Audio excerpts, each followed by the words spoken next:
Hello, my name is Dave Emory, and this is Side 1 of For the Record program number 414, titled Islam Under the Swastika and Its Implications for Today. This is being recorded on June 16th of the year 2003. Remember Spitfire, spitfirelist.com is their website. It's equipped with real audio, and within a week or so of the airing of this broadcast, there will be a detailed article-length description of For the Record program 414, meticulously annotated in the For the Record section of the Spitfire website. Note that sister station WFMU-FM is archiving the For the Record programs on Real Audio. More recent programs are streaming at wfmu.org/Dave Emory.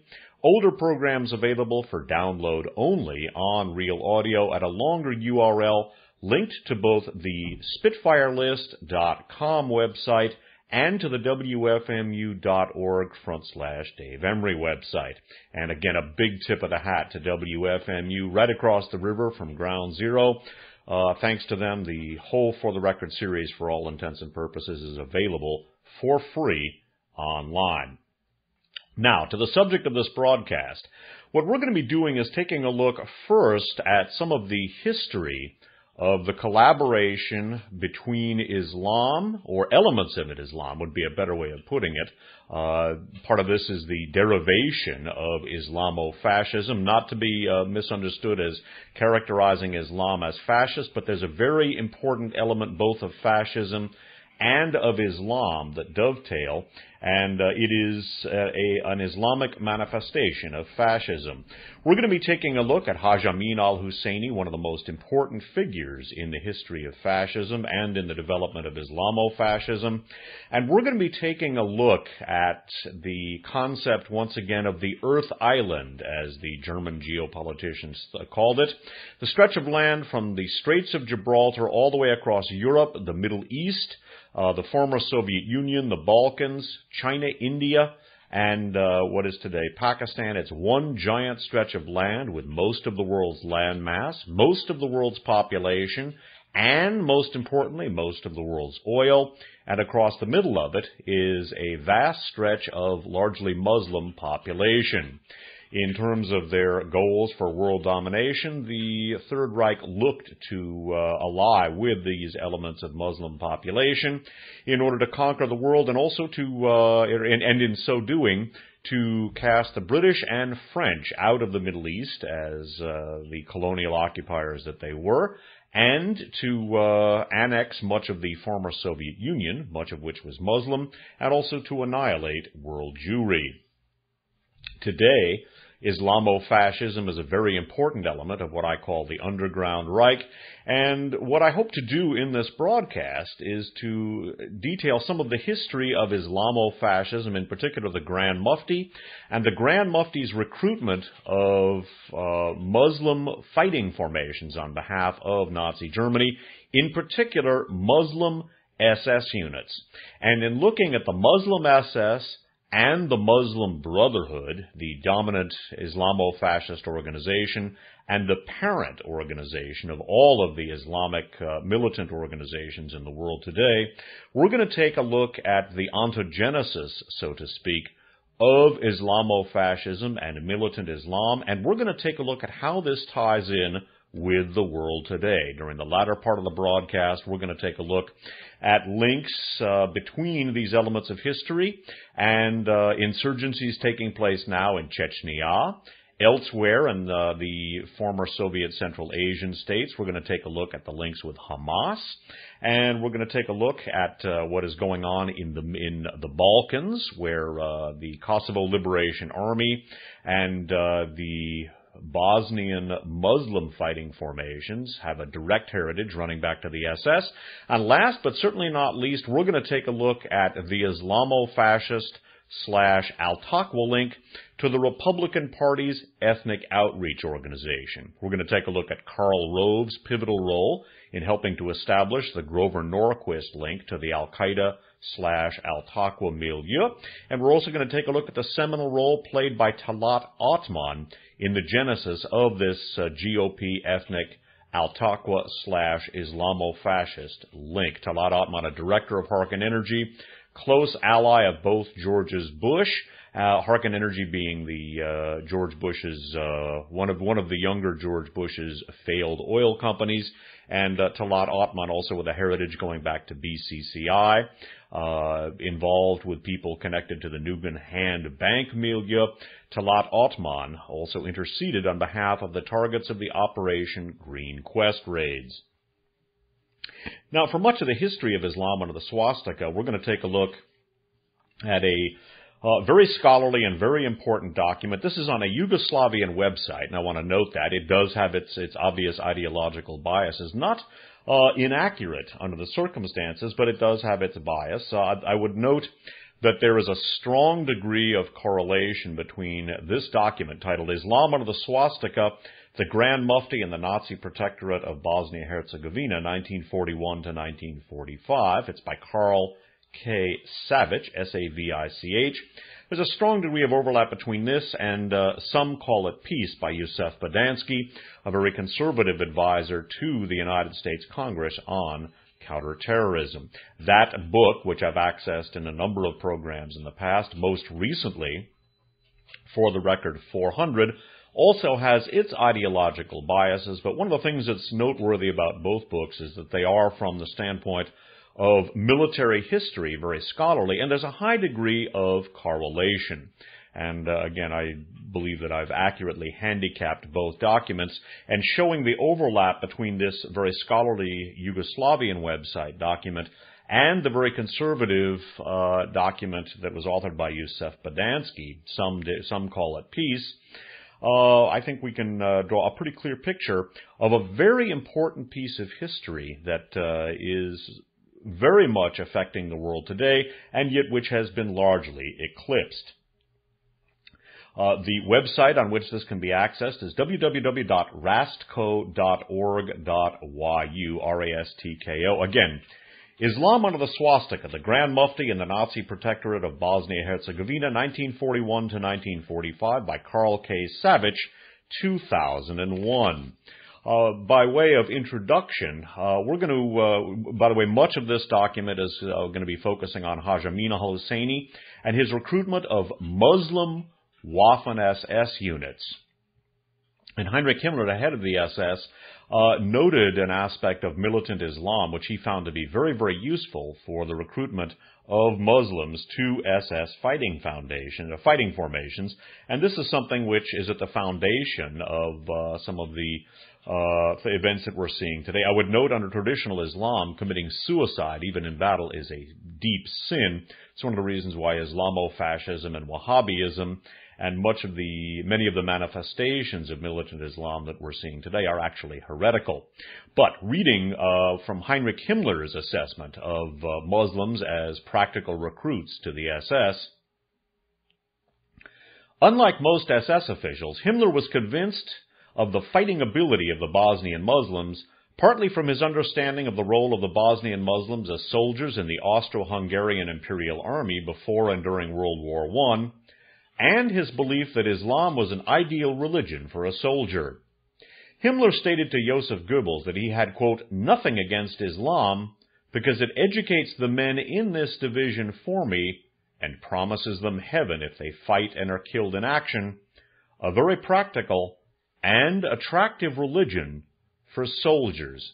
And in Himmler's statement, we can see a very, very important ideological paradigm for the present. By the way, I would note that the Balkans, and much of what we're going to be looking at in this paper is in the Balkans. The Balkans are an area that it's far more complex than it's made out to be in the American media, which is saying very little. Just about everything is more complex than it's made out to be in the American media. But in assessing the Balkanization of the Balkans, so to speak, one should understand that it's an area that has traded hands of various empires. It was for much of history part of the Ottoman Turkish Empire, and then as the Ottoman Empire began to recede and disintegrate, the Austro-Hungarian Empire moved in. The Serbs were among the most effective and militant resistants to both the Ottoman Turks and to the Austro-Hungarians. In fact, it was Serbian nationalism that helped to light the match to the tinderbox of the Balkans that precipitated World War I.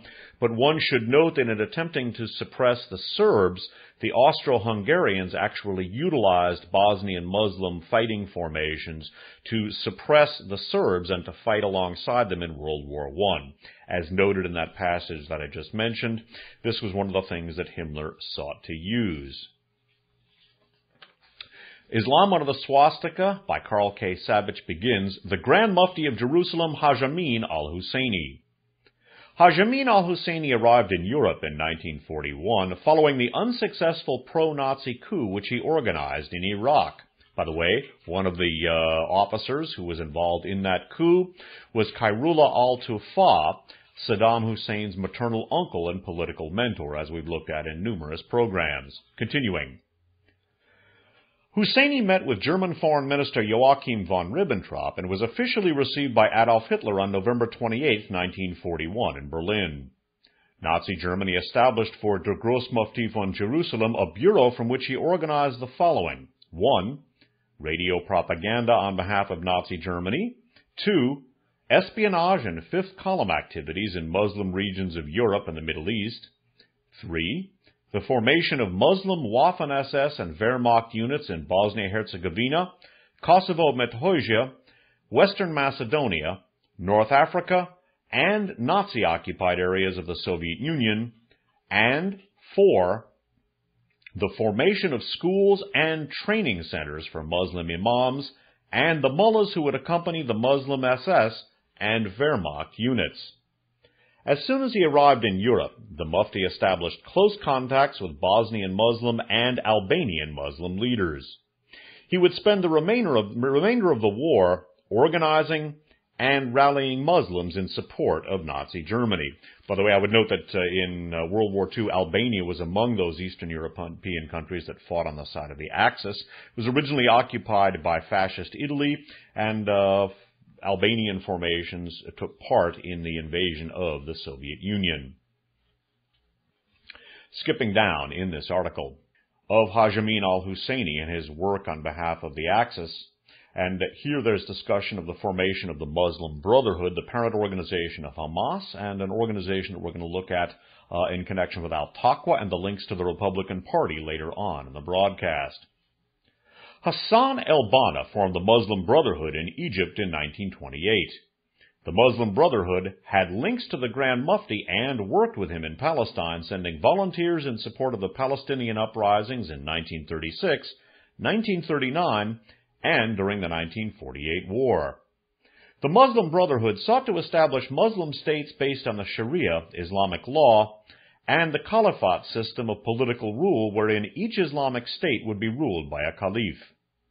Islam is, quote, creed and state, book and sword, and a way of life, unquote. In Pakistan, Syed Abdul Allah Mududi formed the Jamaat Islami movement with the goal of establishing Muslim theocratic states based on Quranic law. Egyptian Syed Qutb of the Muslim Brotherhood continued the movement after World War II. The Muslim Brotherhood had offshoots, the Egyptian Islamic Jihad and Hamas. Haj Amin al-Husseini, the Muslim Brotherhood, Jamaat Islami, Islamic Jihad, all form the roots and historical background for the emergence of the Al-Qaeda network, the Mujahideen of Afghanistan, and Osama bin Laden. Ayatollah Khomeini and Bosnian Muslim leader Ali Izetbegovic would be influenced by the anti-secular, anti-Western, radical Muslim nationalist movements. In his book, The Islamic Declaration, Islamska Deklaracja, or 1970, Izetbegovic rejected the secular conception of an Islamic state espoused by Kemal Ataturk.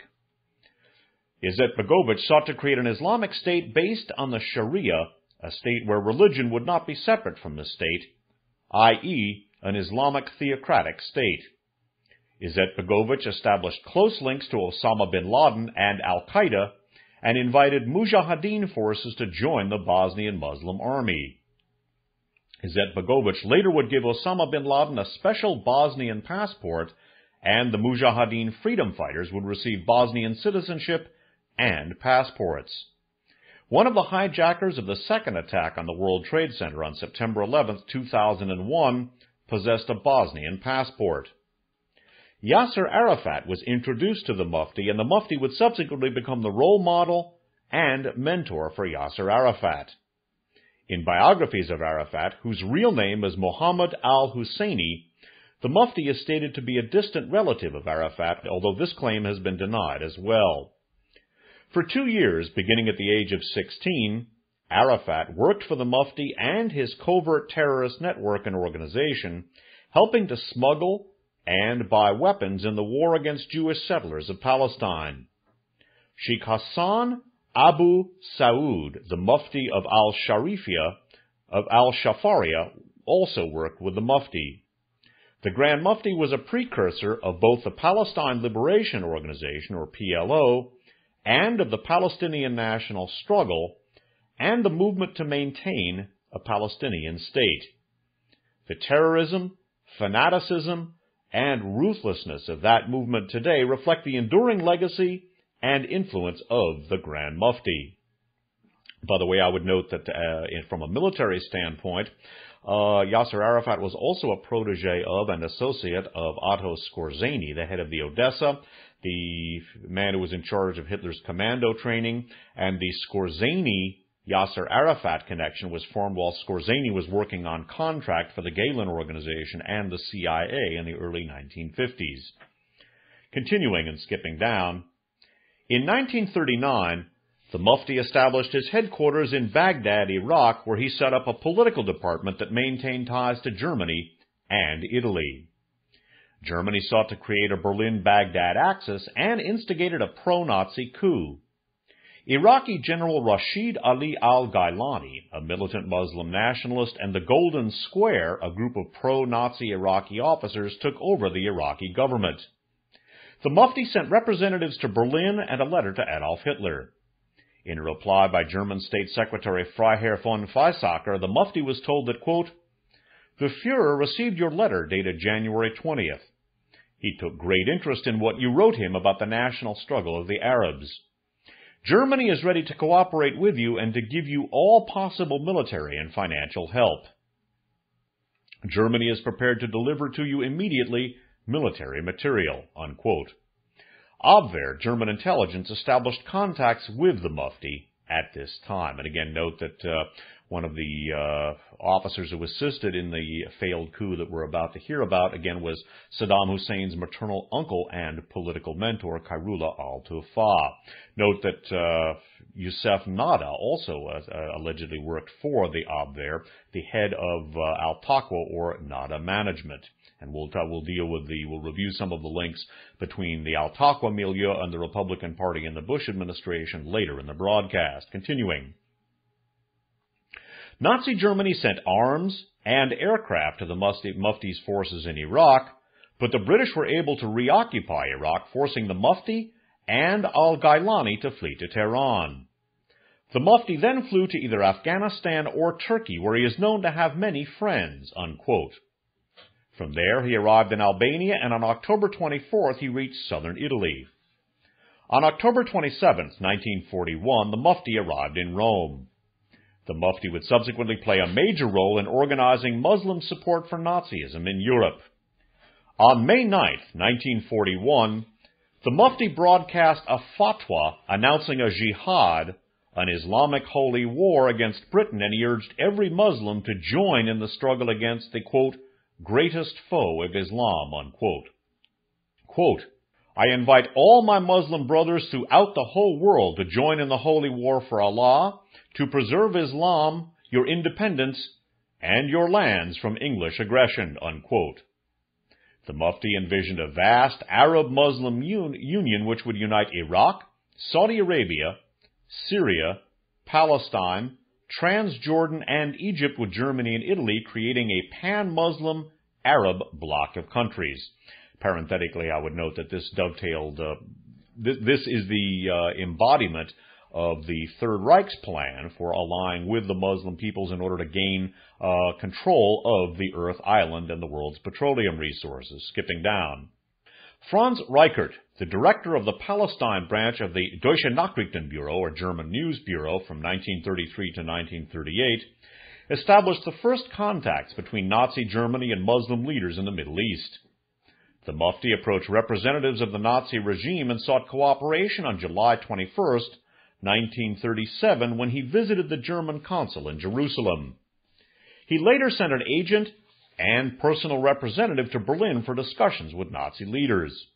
SS Obergruppenführer Reinhard Heydrich was second in command to Heinrich Himmler in the SS hierarchy, and was the chief of the Reich Sicherheitshauptamt, or RSHA, and was the head of the Sicherheitsdienst, or SD, the SS security service.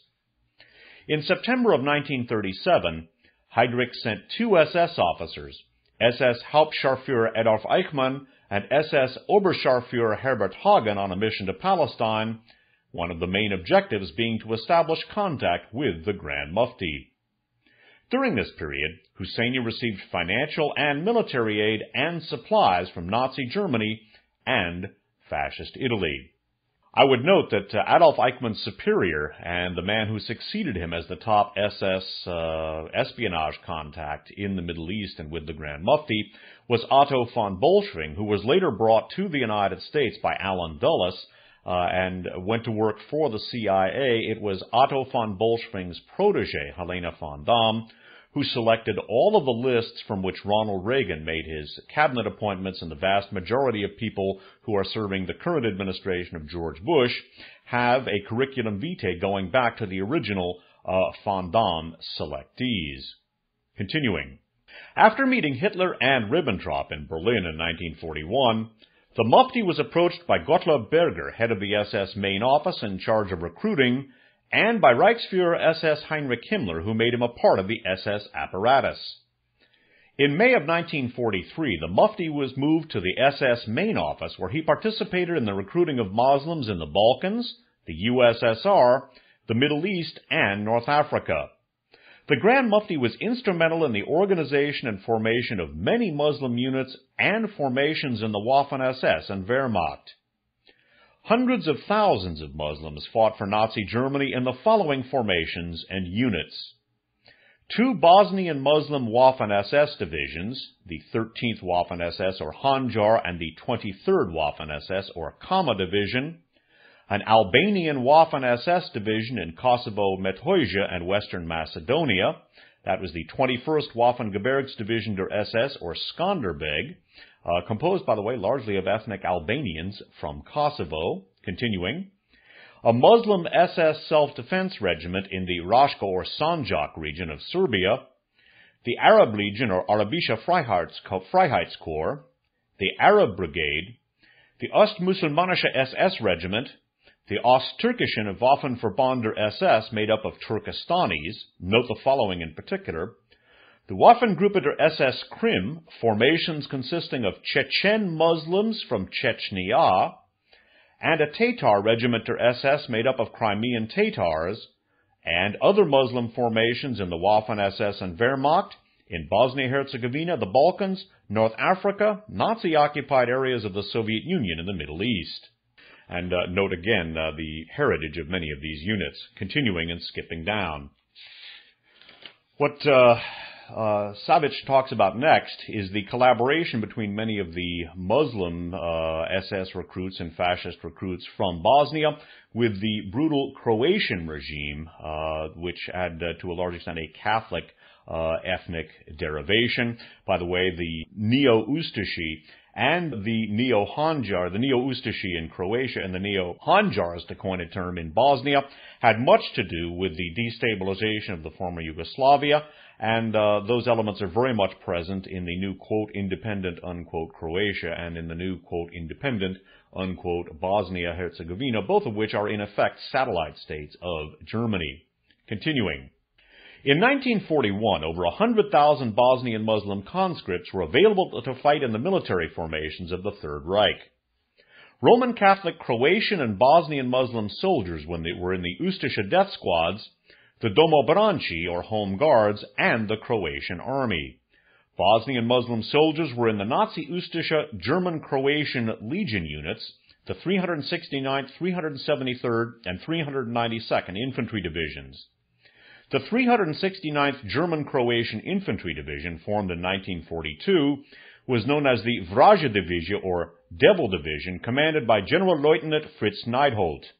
The 373rd German-Croatian Infantry Division was known as the Tigar Division, or Tiger Division.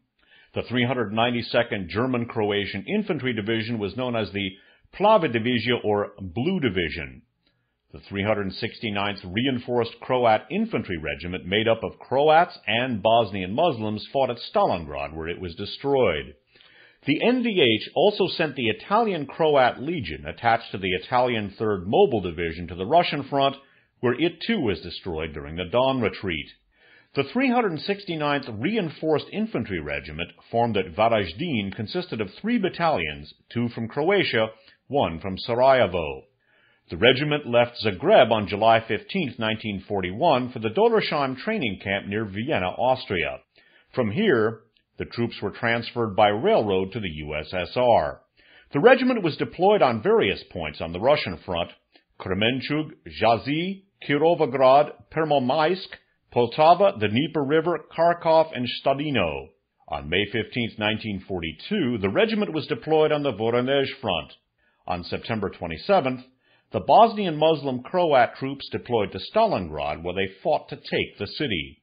By February of 1943, the regiment was totally annihilated and obliterated by the Russian Red Army. The German Axis forces were encircled and surrendered en masse in Stalingrad.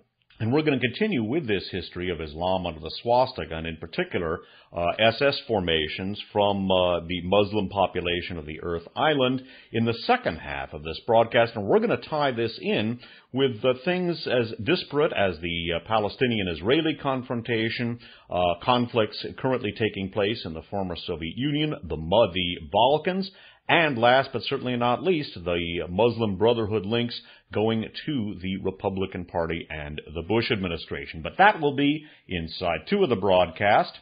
WFMU is archiving the For the Record programs on Real Audio. WFMU.org/Dave Emory has more recent programs streaming.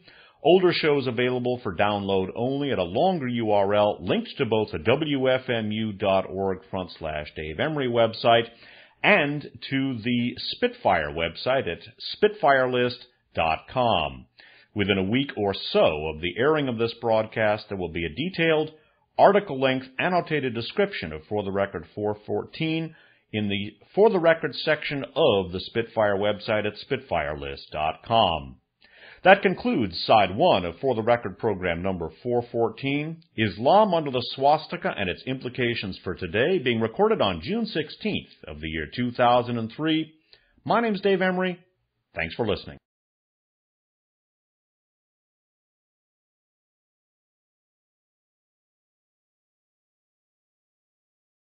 Hello, my name's Dave Emory, and this is Side 2 of For the Record program 414, Islam under the Swastika and its Implications for Today, being recorded on June 16th of 2003.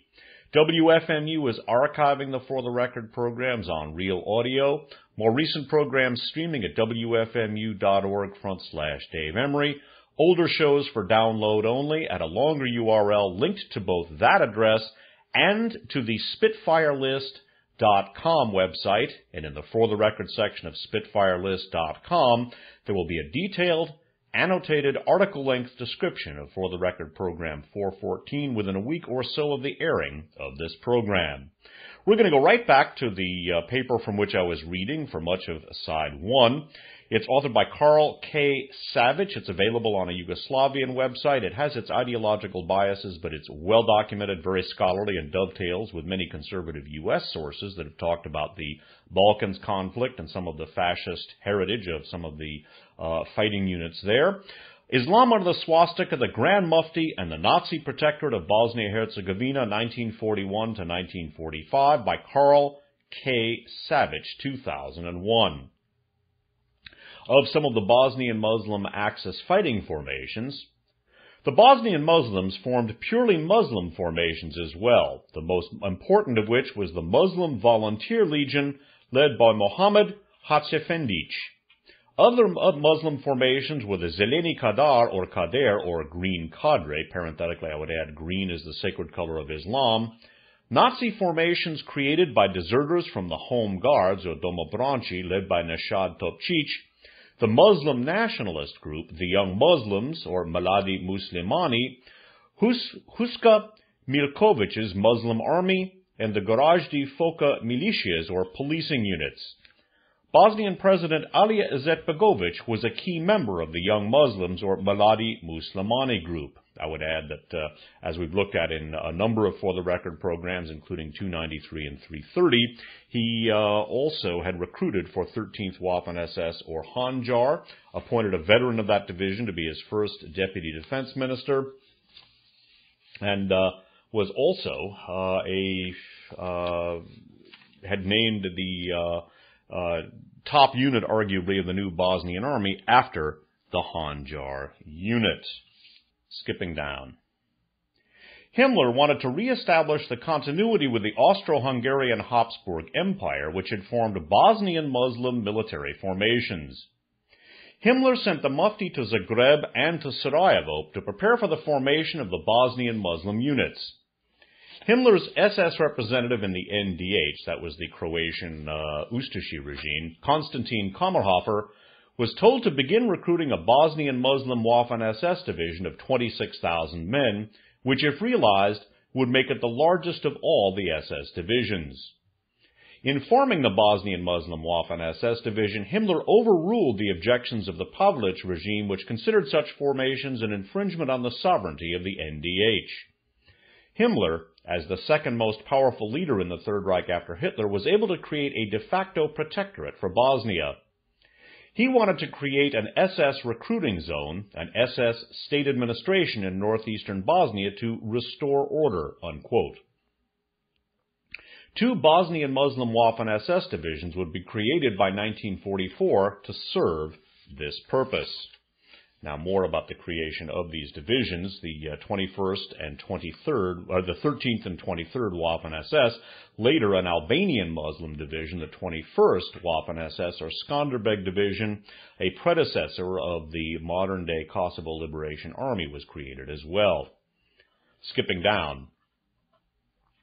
In April of 1943, the Grand Mufti came to Sarajevo, where he was greeted by cheering crowds and where he was photographed on the balcony of the presidency building with Bosnian Muslim leaders to organize the formation of the Muslim SS division. Skipping down. In April of 1943, the Grand Mufti came to Sarajevo, where he was greeted by cheering crowds and where he was photographed on the balcony of the presidency building with Bosnian Muslim leaders to organize the formation of the Muslim SS divisions.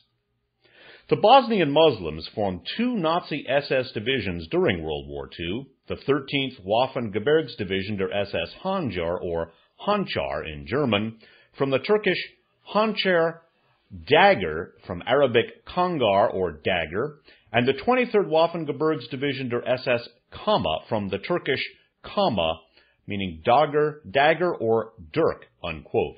Note that both the Handzar and Kama have the same Turkish and Arabic derivations for dagger, and the explanation for that name will be contained in the context of what is to follow.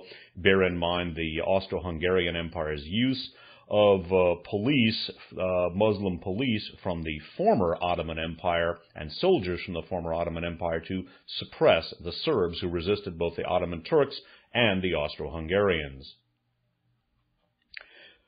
During the war, Reichsfuhrer SS Heinrich Himmler, the architect of the Holocaust, reviewed the Handzar division in a German newsreel in 1943 while the division was being formed and trained in Silesia at the Neuhammer Waffen-SS training camp in Germany. The Bosnian Muslims had approximately 20 to 25,000 men in the Waffen-SS and police, roughly 4% of their total population, one of the highest ratios of membership in the Nazi ranks as a percentage of total population during the war. Skipping down again. The Muslim Handzar and Kama divisions were organized on the model of the Bosnian Muslim regiments of the Austro-Hungarian army. The divisional names are derived from the Turkish words Hançer and Kama, which in Turkish mean dagger, and were symbolic of Islam and Islamic military and political power in the Islamic State. The Turkish word hançer is derived from the Arabic word kongar or dagger. The Handzar and Kama were usually curved Turkish daggers which the Muslim Ottoman Turkish zaptiyas or police customarily carried as weapons when Bosnia was under Turkish Ottoman rule.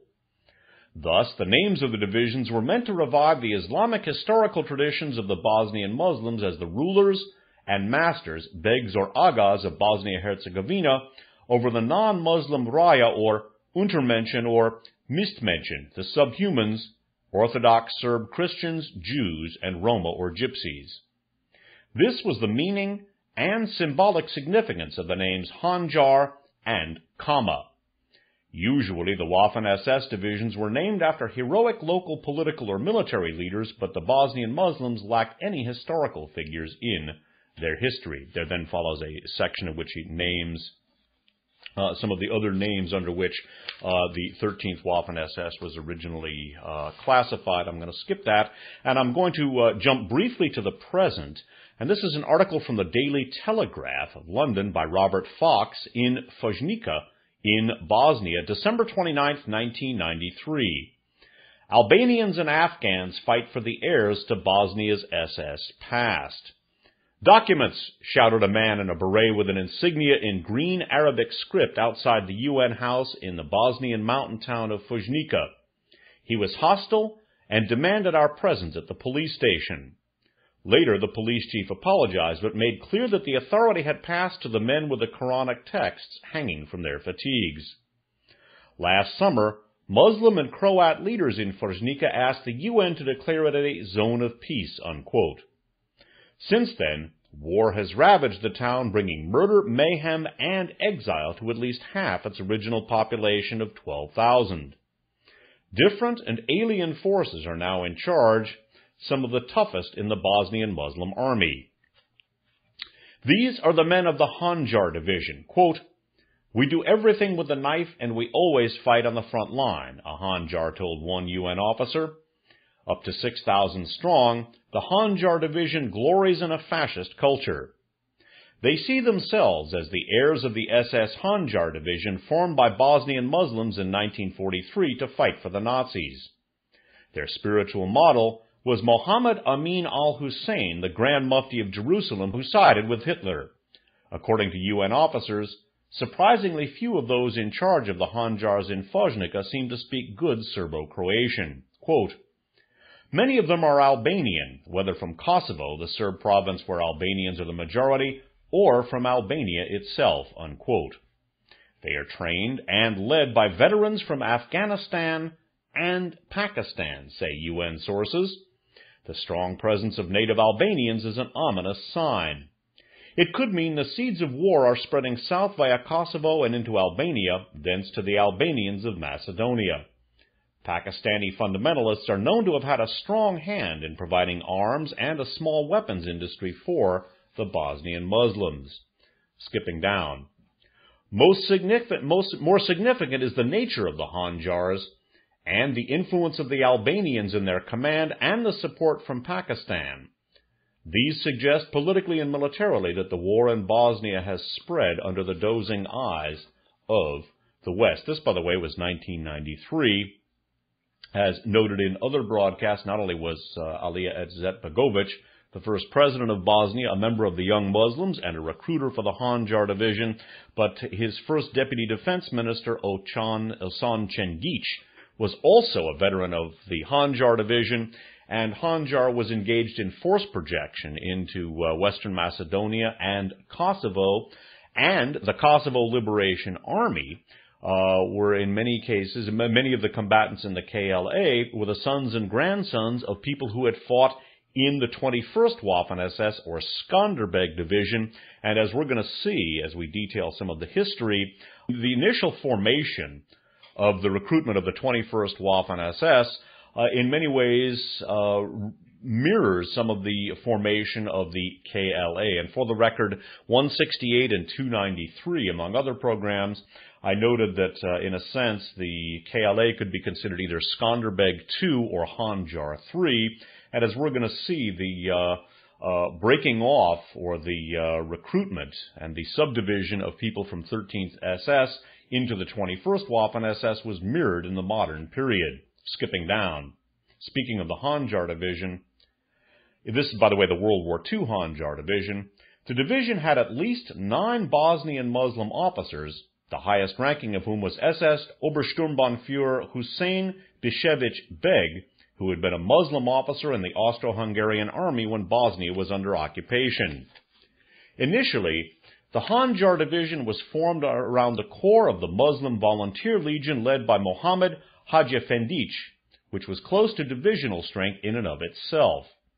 There were approximately 300 Albanian Muslim troops in the Handzar Division, primarily from Kosovo Metohija in Regiment 28 and I-28.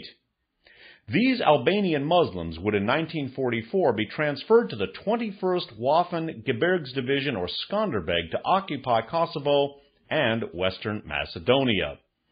Albanian Muslim squad leader Nazir Hodic was a prominent member of Handzar. Albanian Muslim Ajdin Mamutovic was 17 when he joined the Handzar SS division. Quote, "I was only 17 years old when I joined the SS. I found the physical training to be quite easy." There then follows discussion of the formation of the 23rd Waffen-SS or Kama Division. Like Skanderbeg, it really was not of any great military significance, but it was of great political significance, for in many ways these were organizations which went underground to a certain extent with the Third Reich, and which also formed allegiances with militant Muslims, such as the Wahhabi sect, fueled by the tremendous oil wealth of Saudi Arabia. The Wahhabis themselves had a significant overlap with fascism in the World War II and pre-World War II period. And so again, the 21st and 23rd Waffen-SS, like the Waffengruppe der SS Krim, composed of Chechen Muslims, are of historical significance and are reflective of events that are going on today. Skipping down in this paper. In January of 1944, the Mufti made a second visit to and spent 3 days with the Handzar Division, which was departing from Germany for Bosnia by rail. In a speech to the division, he made the following declaration of principles, which was to guide not only Bosnian Muslims, but all Muslims throughout the world. "This division of Bosnian Muslims, established with the help of Greater Germany, is an example to Muslims in all countries. There is no other deliverance for them from imperialistic oppression than hard fighting to preserve their homes and faith. Many common interests exist between the Islamic world and Greater Germany, and those make cooperation a matter of course. The Reich is fighting against the same enemies who rob the Muslims of their countries and suppress their faith in Asia, Africa, and Europe. Germany is the only great power which has never attacked an Islamic country. Further, National Socialist Germany is fighting against world Jewry. The Quran says, 'You will find that the Jews are the worst enemies of the Muslims,' unquote. There are also considerable similarities between Islamic principles and those of National Socialism, namely in the affirmation of struggle and fellowship, in stressing leadership, in the idea of order, in the high valuation of work. All this brings our ideologies close together and facilitates cooperation. I am happy to see in this division a visible and practical expression of both ideologies." Husseini referred to the Bosnian Muslims as the cream of Islam, unquote, and in a speech to the imams in the Handzar Division explained why the Muslim and Arab world should support the Axis in Nazi Germany. "Friendship and collaboration between two peoples must be built on a firm foundation. The necessary ingredients are common spiritual and material interests as well as the same ideals. The relationship between the Muslims and the Germans is built on this foundation. Never in its history has Germany attacked a Muslim nation. Germany battles world Jewry, Islam's principal enemy. Germany also battles England and its allies who have persecuted millions of Muslims, as well as Bolshevism, which subjugates 40 million Muslims and threatens the Islamic faith in other lands. Any one of these arguments would be enough of a foundation for a friendly relationship between two peoples. My enemy's enemy is my friend," unquote. And skipping down again, yet another archetype which can be seen, and one should not misunderstand militant Islam as an outgrowth of fascism and Nazi Germany, but rather that militant Islam, as conceptualized in the Mufti's speech there, allied with Nazi Germany and the Axis to basically assist them in the control of the Earth Island, and that when the Third Reich went underground, many of those geopolitical and political alignments remained intact. Skipping down. On March 4th, 1944, the Mufti attacked American policy in the Middle East in a radio broadcast from Berlin. No one ever thought that 140 million Americans would become tools in Jewish hands. How would the Americans dare to Judaize Palestine? The wicked American intentions toward the Arabs are now clear, and there remain no doubts that they are endeavoring to establish a Jewish empire in the Arab world.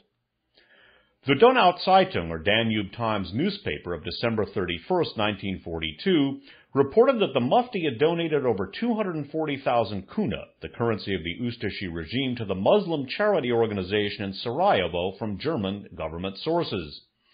Himmler donated 100,000 Reichsmarks. The SS bought clothing which was donated to the Mohammed Verfaga Organisation, a Muslim charity.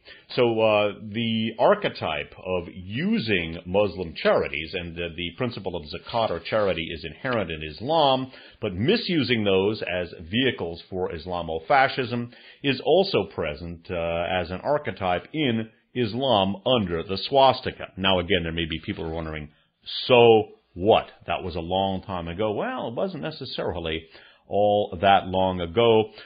Note, as discussed in a number of broadcasts dealing with the Balkans Wars, that not only was the SS Handzar basically recapitulated under Alija Izetbegovic, himself a recruiter for that.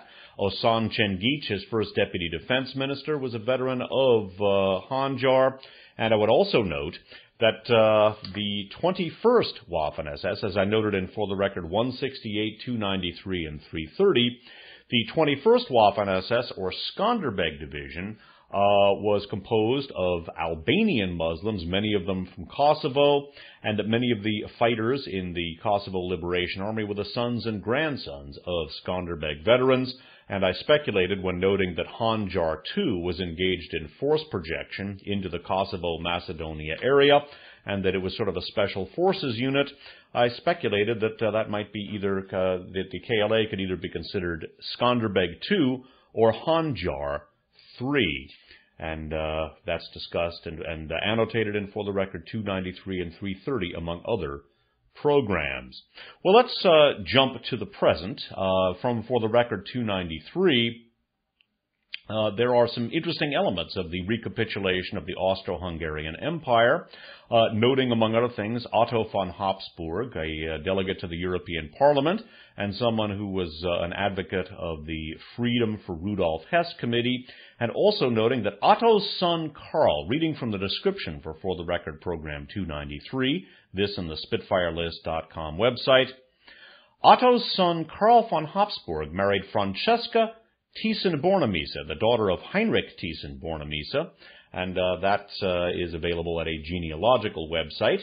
And noting the next point of information, Heinrich Thyssen-Bornemisza is an heir to the Thyssen interests, in turn a principal element of the Bormann Organization.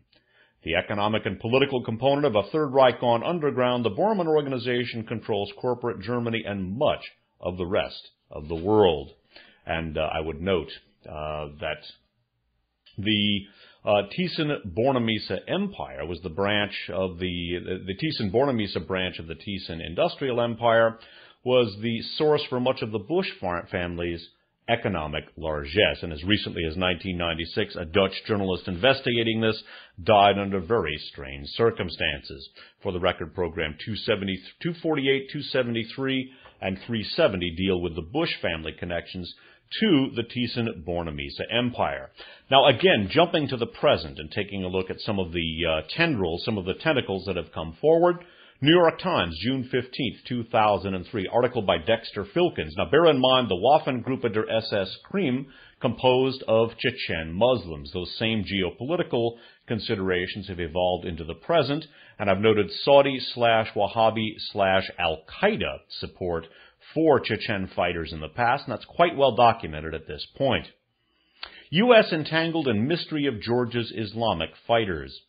For months, local residents say the group of 15 Arab and Central Asian fighters lived quietly in a two-story house here among the hundreds of guerrillas who had turned this wooded vale near the Russian border into a burgeoning center of Islamic militancy.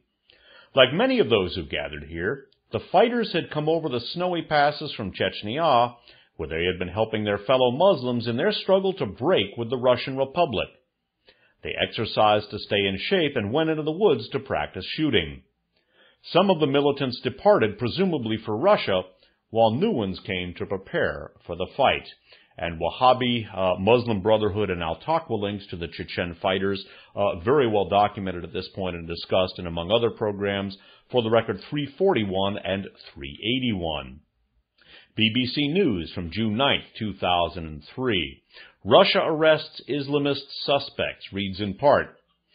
Security officers also seized 500 grams of plastic explosives, several hand grenades, and leaflets for the organization Hizb-ut-Tahrir. These are terrorists who want to overthrow the existing regime by military means, FSB spokesman Sergei Ignatchenko told Russia's NTV television. Hizb-ut-Tahrir discussed in For the Record 395. This from the South Florida Sun Sentinel. Germany bans Islamic group it says is anti-Semitic, a Reuters story. Hizb-ut-Tahrir became well known in Germany after staging a rally at Berlin's Technical University in October at which the main speakers made anti-American comments. Members of Germany's extreme right-wing NPD, a party the government is trying to ban, also attended the rally, he said. Among the NPD associates, Horst Mahler and Ahmed Huber of Al-Taqwa. Turning to the Chronicle of June 14th of 2003, article by Daniel Haas, Hamas committed to armed struggle against Israel, skipping down. Hamas, an acronym for Harakat Muqawama Islamiyya, or the Islamic Resistance Movement, was born in 1987 as an outgrowth of the Palestinian branch of the Muslim Brotherhood. And again, the fascist antecedents of that we have looked at many times in the past. We've looked at Christian Gansharsky, a Polish-born German citizen who converted to Islam. From the LA Times of June 12th, Sebastian Rotella writes, terror suspect called key Al-Qaeda leader, skipping down. The other converts aren't even on the radar screen compared to him, said Matthew Levitt, a former FBI counterterrorism analyst and a senior fellow at the Washington Institute for Near East Policy. He is the most interesting convert hands down, and I think he's one of the most interesting captures, unquote. And reading of Gansharsky, Gansharsky is a veteran of Al-Qaeda's Afghan training camps and saw combat in Bosnia-Herzegovina, according to French Interior Minister Sarkozy. And last but certainly not least, in addition to the mysterious Mr. Gansharsky, who appears to have been aided to a certain extent, at least in practice, by both German and Saudi authorities, turning to the Wall Street Journal of June 11th of 2003. This is an article by Tom Hamburger and Glenn R. Simpson. In difficult times, Muslims count on an unlikely advocate. In early 1997, Grover Norquist, a prominent conservative activist, met with Republican political sultan Karl Rove at an awkward time. Skipping down. That brief conversation in Austin, Texas, helped start a new chapter in Mr. Norquist's career and in the political lives of Muslims in this country. The following year, Mr. Norquist started the nonprofit Islamic Free Institute. In collaboration with Mr. Rove, now Mr. Bush's chief political advisor, he and other institute leaders courted Muslim voters for the 2000 presidential campaign. Mr. Norquist even credits gains among Muslims with putting Mr. Bush in a position to win the critical Florida contest. And among the principal directors of this Rove/Bush organization, To run the nonprofit's day-to-day operations, Mr. Norquist turned to Khalid Safouri, a Palestinian-American raised in Kuwait who had been an official of the American Muslim Council, a political group in Washington. The Institute's founding chairman was a Palestinian-American, Talat Othman, who had served with Mr. Bush on the board of Harkin Energy Corporation and later visited the president in the White House, according to records obtained by the National Security News Service. Now, this article is heavily spun, but as noted in Wall Street Journal articles from March 22nd of the year 2002 and from April 18th of 2002, there are profound overlaps between the organizations implicated in the Republican Ethnic Outreach Organization and, again, Mr. Norquist's and Safouri's Islamic Institute have interlocking directorates and overlapping addresses and financial arrangements with many powerful organizations linked not only to Talat Othman, but also to Al-Taqwa and the Muslim Brotherhood. The Washington Post of October 7th of 2002 has another very, very good article that I excerpted in For the Record 382. The texts for these various references are in the descriptions for the Record 356 and 357 and 382, and I will reproduce those texts those text excerpts in the description for the Record Program 414. For when we look at Islam under the swastika, it goes directly forward to the Republican Ethnic Outreach Organization, and I suspect that is reflective of the closing stages of the Cold War, in which Islamic elements, including Muslim Brotherhood and Al-Qaeda antecedents in Afghanistan, were used for the Cold War, and all of which is to say that Islam under the swastika has profound implications for today. This concludes For the Record 414, Side 2, being recorded on June 16th of 2003. My name's Dave Emory. Thanks for listening.